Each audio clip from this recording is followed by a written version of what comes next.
اعوذ باللہ من الشیطان الرجیم بسم اللہ الرحمن الرحیم ان الذین آمنوا والذین ہادوا والنصارى والصابئین من آمن باللہ والیوم الآخر وعمل صالحا فلہم اجرہم عند ربہم ولا خوف علیہم ولا هم یحزنون صدق اللہ العظیم۔ محترم سامعین، یہاں تک کہ آیات میں بنی اسرائیل کی شرپسندیاں اور ان کی بری خصلتیں، انبیاء کے ساتھ ان کی دشمنی کا تذکرہ کیا گیا، ان کی کچھ تاریخی حیثیت بیان کی گئی۔ فطری طور پر انسان کے ذہن میں ایک سوال پیدا ہوتا ہے، جب یہ لوگ اتنے ہی برے ہیں تو کیا یہ ہمیشہ ہمیشہ مردود ہی رہیں گے، یا ان کی کوئی واپسی کی کوئی صورت ہے، کوئی نجات کا رستہ ہے ان کے لیے؟ تو اللہ رب العزت اپنے بندوں کو پر امید رکھتے ہیں اور اپنی رحمت کے دروازے ان کے لیے کھلے رکھتے ہیں۔ تو آگے اللہ رب العزت نجات کا رستہ بیان فرما رہے ہیں، اور ساتھ ساتھ یہ بھی بیان کر رہے ہیں کہ یہ صرف بنی اسرائیل ہی کے لیے نہیں ہے، دنیا کی ساری قوموں کے لیے یہی نجات کا رستہ ہے، چاہے الہامی تعلیمات کو ماننے والے ہوں یا نہ ماننے والے ہوں، اگر وہ اس رستے پر آ جائیں جو وحی کا رستہ ہے، انبیاء علیہ السلام کی تعلیمات کا رستہ ہے، ایمان کا رستہ ہے، تو وہ کامیاب ہو جائیں گی۔ ان کی گزشتہ زندگی گناہوں کی بھی تلافی ہو جائے گی، معصیتیں اللہ رب العزت معاف فرما دیں گے، اور آئندہ بھی ان کو بے خوف اور امن والی زندگی عطا کریں گے، کامیاب ہو جائیں گے۔ عام طور پر دنیا دو گروہوں میں تقسیم ہے، ایک وہ ہے جو وحی کی تعلیمات کو ماننے والے ہیں، ایک وہ ہیں جو نہیں ماننے والے۔ پھر وحی کو ماننے والے مختلف زمانوں میں مختلف قومیں ہوئی ہیں۔ بنی اسرائیل ایک قومی ان کا نشان تھا، پھر ان میں مذہبی لحاظ سے یہودی ہیں، عیسائی ہیں، اسی طریقے سے مسلمان ہیں جو وحی کی تعلیمات کو ماننے والے ہیں۔ تو نجات کا رستہ اللہ رب العزت جو بتا رہے ہیں وہ یہ ہے کہ عقائد صحیحہ، نظریات ٹھیک ہوں اور عمل صالح ہو تو کوئی قوم کسی خطے میں رہنے والی ہے، اگر وہ ایمان و عمل سے آراستہ ہو جائے تو وہ کامیاب ہے۔ تو ان میں فرمایا ان الذین آمنوا، بے شک وہ لوگ جو ایمان لا چکے ہیں۔ ایمان والوں سے مراد یہ امت مراد ہے جو نبی علیہ السلام پر ایمان لے آئی، آپ کو نبی اور رسول تسلیم کر لیا، قرآن کے اوپر ایمان لے آئی، جنہیں مسلمان کہا جاتا ہے سادہ لفظوں میں۔ وہاں بے شک وہ لوگ جو ایمان لا چکے ہیں، والذین ہادوا، اور وہ لوگ جو یہودی ہوئے۔ ہادو، اس لفظ کے استعمال سے یہ پتہ چلتا ہے کہ یہاں قومی یہودیوں کا تذکرہ نہیں ہے، ویسے تو یہودی غیر تبلیغی مذہب ہے، یہود اپنے مذہب کی آگے تبلیغ نہیں کرتے، وہ نسل اسرائیل ہی کے جو باشندے ہیں ان کو ہی وہ یہودی تسلیم کرتے ہیں۔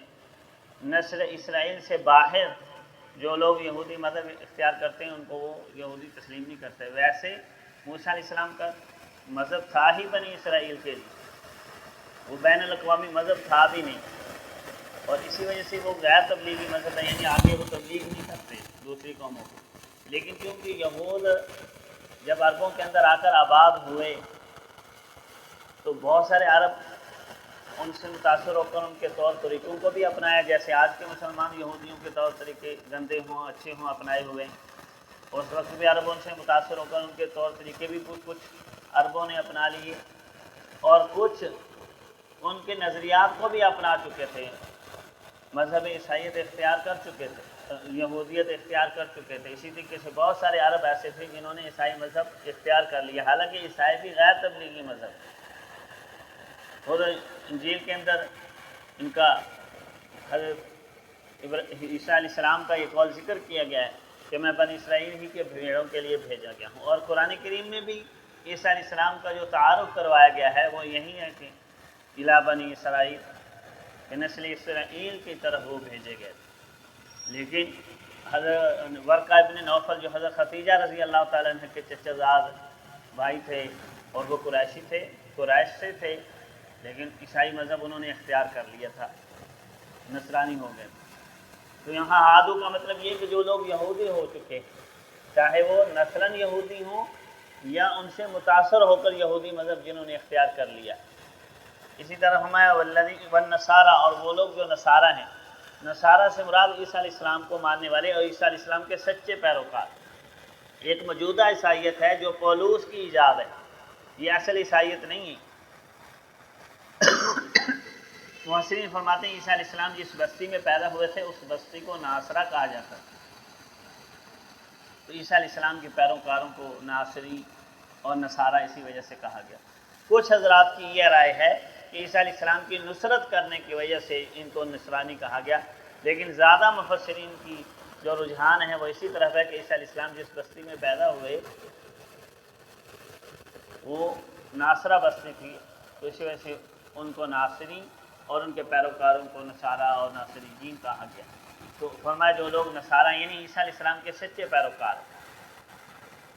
اسی طرح ہمارے صابئین، اور وہ لوگ جو صابی ہیں۔ صابی اصل میں تو ہر ایسے شخص کو صابی عرب لوگ کہہ دیتے تھے جو اپنا دین چھوڑ کر دوسرا دین اختیار کر لیتا، تو اس کو عرب کہتے تھے یہ صابی ہو گیا۔ خصوصاً نبی علیہ السلام نے جب دین اسلام کی محنت شروع کی اور لوگوں کو توحید اور رسالت اور ایمان کی طرف بلایا، اور جو لوگ مسلمان ہوتے تو عرب اس کو کہتے یہ صابی ہو گیا۔ ویسے صابئین کی تفسیر میں مختلف اقوال ہیں۔ یہ ایک قوم عراق کی گرد و نواح کے اندر ایک قوم یہ آباد تھی، اور یہ بھی اپنے آپ کو حضرت یحییٰ علیہ السلام کی امت کہتے تھے۔ حضرت عمر رضی اللہ تعالیٰ عنہ کی رائے یہ ہے کہ یہ اہل کتاب میں سے ہیں، ان کا ذبیحہ حلال ہے، ان کے عورتوں کے ساتھ نکاح کر سکتے ہیں جس طرح باقی اہل کتاب کا حکم تھا۔ اسی طریقے سے امام ابو حنیفہ رحمہ اللہ یہ خود عراق کے رہنے والے ہیں اور وہ اس قوم سے بخوبی واقف تھے، ان کی بھی رائے یہی ہے کہ یہ اہل کتاب میں سے ہیں، اور ایک نبی کے پیروکار تھے، ان کے پاس الہامی کتاب تھی، تو ان کی عورتوں کے ساتھ نکاح حلال ہے، ان کا ذبیحہ حلال ہے۔ تو اس وجہ سے فرمایا صابئین ہوں، ایمان والے ہوں، یہودی ہوں، عیسائی ہوں، ایمان والے تو ایمان لا چکے ہیں۔ اب ایک نبی کے بعد جب دوسرا نبی آتا ہے تو اس پہلے نبی کے بعد دوسرے نبی کی تصدیق ہر نبی نے یہ تعلیم دی ہے، تو اب جو ایمان لا چکے وہ تو ایمان لا چکے۔ اب یہ اپنے اپنے وقت میں یہ ایمان والے تھے، جو لوگ حقیقی موسیٰ علیہ السلام کے پیروکار تھے، حقیقی عیسیٰ علیہ السلام کے پیروکار تھے، حقیقی حضرت یحییٰ علیہ السلام کے پیروکار تھے، تو یہ اپنے اپنے دور میں یہ بھی ایمان والے تھے۔ تو ہمیں یہ ایمان والوں کی نشانیاں ہیں۔ کیا نشانی ہے؟ کہ من آمن باللہ والیوم الآخر، کہ ان قوموں میں سے جو بھی ایمان لایا اللہ پر اور آخرت کے دن پر۔ اللہ پر ایمان لانے کا مطلب یہ کہ من وان پوری طرح اللہ کی ذات اور اس کی صفات کو تسلیم کرنا، اور اس طرح ایمان لانا جیسے کہ ایمان لانے کا حق ہے، اور وہ اللہ کی ذات پر ایمان بغیر ایمان بالرسل کے پورا ہو ہی نہیں سکتا، کیونکہ اللہ کی ذات کو مانتے تو سارے ہی لوگ ہوتے ہیں، کسی نہ کسی درجے میں یا کسی نہ کسی روپ میں کوئی نہ کوئی خدائی ایمان پر تصور ہر ایک قوم کا ہوتا ہے، لیکن وہ غلط ہوتا ہے۔ انبیاء علیہم السلام آ کر صحیح بتاتے ہیں کہ اللہ کو کیسے ماننا ہے، اللہ رب العزت کی ذات و صفات کیا ہے، وگرنہ ہر قوم بتوں کے روپ میں خدا کو مان رہی ہے، وہ اللہ رب العزت کی صفات کے اندر نقص پیدا کر کے اس کو مان رہی ہے، کوئی کمال طریقے سے نہیں مان رہی۔ تو انبیاء علیہ السلام آ کر صحیح بتاتے ہیں، کوئی مانتی ہے لیکن 2 مانتے ہیں، کوئی 3 مانتے ہیں، شرک ساتھ کی آمیزش کر لیتے ہیں شرک۔ تو اس وجہ سے فرمایا جو بھی ایمان لائے اللہ پر، اور اللہ پر ایمان لانے کا حقیقی تصور بغیر انبیاء پر ایمان لائے مکمل نہیں ہو سکتا۔ یہ تو ایمان باللہ ایک عنوان ہے، سمجھے، اللہ کی ذات کو مان لیں تو کیسے ماننا ہے؟ جیسے نبی، جیسے اس کا سفیر بتائے گا اس طریقے سے ماننا ہے، اس کے بغیر ممکن نہیں ہے۔ تو جس طرح یہ کہا جائے نا یاسین پڑھو، تو اس کا مطلب صرف یہ نہیں ہوتا یاسین یاسین ہی کہتے جو، مطلب یہ کہ اول سے آخر، تو ایمان باللہ کا مطلب یہ کہ اول سے آخر پورا اس کی ذات کے اوپر ایمان لایا جائے، اور اس کی تفصیلات اور اس کی مجملات اور اس کی تفصیلات بالکل اسی طریقے سے ہوں جیسے انبیاء علیہ السلام نے بتایا۔ تو ہمیں جو بھی اللہ پر ایمان رکھے گا والیوم الآخر اور آخرت کے دن پہ۔ اب آخرت کا جو تصور ہے نا یہ بھی ساری قوموں میں رہا ہے، لیکن اس کی تشریحات وہ نہیں وہ قومیں بیان کرتی جو انبیاء علیہ السلام بیان کرتے ہیں۔ مثال کے طور پر ہندوؤں کے اندر بھی یہ تصور ہے جزا و سزا کا، لیکن وہ تناسخ کے روم میں اس کو مانتے ہیں۔ وہ کہتے ہیں انسان کو اگلا جنم ہوگا، اس میں برا برے روم میں آئے گا، اچھا اچھے روم میں آئے گا، لیکن یہی آخرت کا صحیح تصور نہیں ہے۔ جزا و سزا کا آخرت کا صحیح تصور انبیاء پر ایمان لائے کے بغیر نہیں پورا ہو سکتا۔ انبیاء علیہ السلام جو تشریحات کریں گے، ایمان کہتے ہی اسے نبی کی ذات پر اعتماد کرتے ہوئے تمام چیزوں کی تصدیق کی جائے جو نبی بیان کرتے ہیں، یہ ہے ایمان۔ تو ہمیں اور اس کی ابتدا اللہ کی ذات سے ہوگی اور انتہا اس کی آخرت کے دن کے اوپر ہو جائے گی۔ یہ سمجھو ایمان کی ابتدا اور انتہا بیان ہوئی ہے، اور اس کے بیچ کے اندر بہت سارے ایمانیات اور بھی ہیں جو انبیاء علیہ السلام بیان کریں گے، اور قرآن کریم میں بہت ساری جگہوں پر بیان بھی کیا گیا ہے۔ کچھ لوگ سمجھتے ہیں کہ صرف ایمان لائے اللہ پر، آخرت کے دن پر انبیاء پر ایمان لانے کی ضرورت نہیں ہے، پھر بھی کامیاب ہو جائیں گے۔ بھی کیسے کامیاب ہو جائیں گے؟ اگر تم قرآن کریم کی اس آیت سے یہی دلیل لینا چاہتے ہو تو پھر قرآن سے دوسری جگہ بھی اس کی تفصیلات سمجھ لیں۔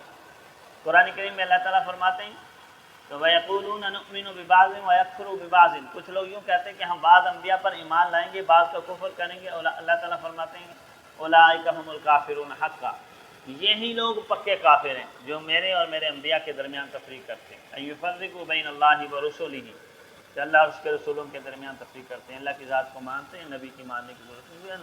اللہ رب العزت کی ذات تک رسائی بغیر انبیاء کے واسطے کے ہو ہی نہیں سکتی۔ اللہ رب العزت کی ذات و صفات کا جو تعارف انبیاء علیہ السلام نے کرایا وہ کوئی اور کرا ہی نہیں سکتا۔ تو یہاں ایمان کا ابتدائی اور آخری درجہ یا اس کا عنوان ذکر کیا جا رہا ہے، اور اس کے ضمن میں باقی ساری ایمانیات انبیاء علیہ السلام اور اللہ رب العزت کی دی گئی الہامی کتابوں سے اخذ کر کے پھر اس کو ماننا پڑے گا۔ تو ہمیں جو ایمان لے آئیں گے اور اس کے بعد وَعَمِلَ صَالِحًا، اور نیک عمل کریں، عمل صالح۔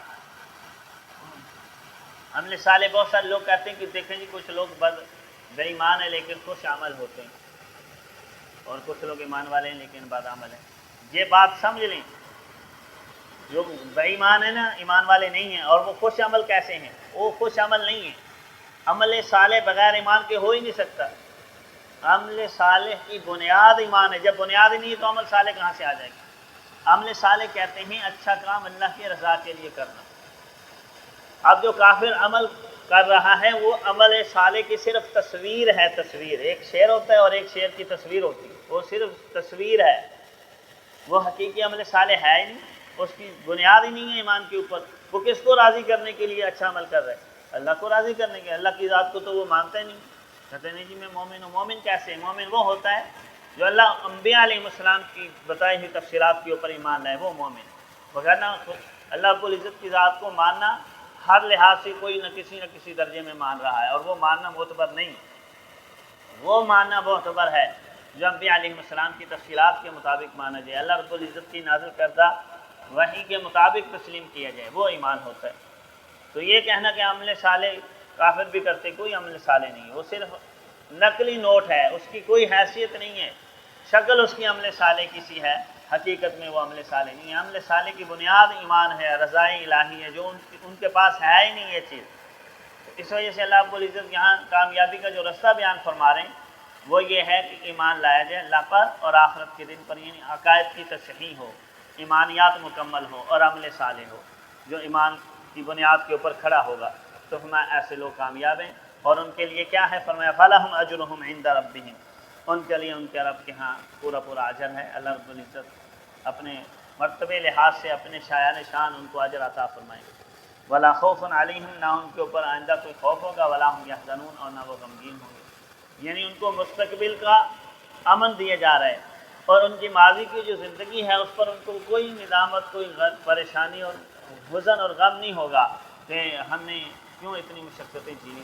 انسان یہی عقائد صحیح رکھنے والا، ایمان تسلیم کرنے والا، عمل صالح کرنے والا جب آخرت میں اٹھے گا تو اس کو وہاں کوئی خوف نہیں ہوگا، اور اس کو اپنی ماضی کی زندگی پر کوئی غم نہیں ہوگا، وہ کہے گا کہ میں اگر دنیا میں مشقت کر کے بھی آیا ہوں تو آج مجھے اس کا اجر مل رہا ہے، بلکہ اس اجر کو اتنا بڑا ہوا پائے گا کہ دنیا کی تکلیفیں اور مشقتیں اس کو بھول چکی ہوں گی، اس کو کوئی غم اس کے اوپر رہے گا۔ تو خوف کا تعلق ہوتا ہے مستقبل کے ساتھ اور غم کا تعلق ہوتا ہے ماضی کے ساتھ۔ تو اللہ رب العزت ان کے ماضی کو بھی اور ان کے مستقبل کو بھی خوش آئند بتا رہی ہیں کہ آئندہ بھی ان کو کوئی خوف نہیں ہوگا، گزری ہوئی زندگی پر کوئی ان کو غم لاحق نہیں ہوگا، کوئی حسرت اور افسوس نہیں۔ تو اصل نجات کا رستہ بتا دیا اور یہ سمجھا دیا کہ اب یہ کوئی بھی قوم یہ رستہ اپنا لے۔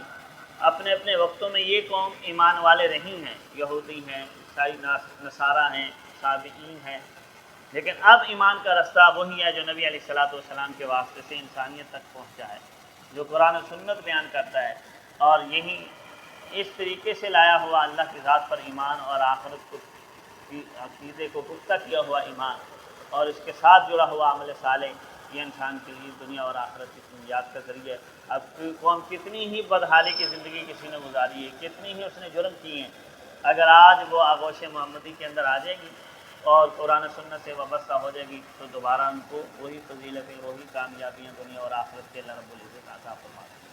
اللہ تعالیٰ کی ذات ہمیں سیکھنے، سمجھنے اور عمل پیرا ہونے کی توفیق عطا فرمائے۔ وآخر دعوانا الحمد للہ۔